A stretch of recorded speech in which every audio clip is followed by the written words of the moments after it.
Welcome back. মোবাইলের battery charge যেন বেশিক্ষণ থাকে এবং ব্যাটারিটা যেন ভালো থাকে সেটার জন্য যা যা করণীয়, মানে কমনলি যেসব জিনিস করণীয়, এটা হয়তো আপনারা সবাই জানেন। যেমন অরিজিনাল চার্জার এবং কেবল দিয়ে মোবাইলটা চার্জ করতে হবে, দরকার না হলে ওয়াইফাই এবং ব্লুটুথ অফ রাখতে হবে। 20%-এর নিচে চার্জ চলে আসলে তখন মোবাইলটাকে আবার চার্জ করে নিতে হবে। ডিসপ্লের ব্রাইটনেস যদি অনেক বেশি বাড়ানো থাকে সেক্ষেত্রে ডিসপ্লেতে অটো ব্রাইটনেস ইউজ করতে হবে। মোবাইলটা চার্জারে কানেক্ট থাকা অবস্থায় মোবাইল দিয়ে কোনো কিছু করা যাবে না, এরকম আরও অনেক কিছু।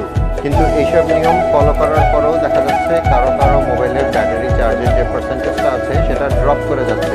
মানে এইমাত্র হয়তো দেখলেন 70% চার্জ আছে, কিছুক্ষণের মধ্যেই হয়তো 5% কিংবা 10% চার্জ কমে যাচ্ছে। আবার কারো কারো ক্ষেত্রে ভিডিওর প্রথমে যেটা বলেছিলাম যে ফোনে হয়তো 20-30% চার্জ আছে, ওই অবস্থায় ফোনটা হঠাৎ করেই একা একা বন্ধ হয়ে যাচ্ছে।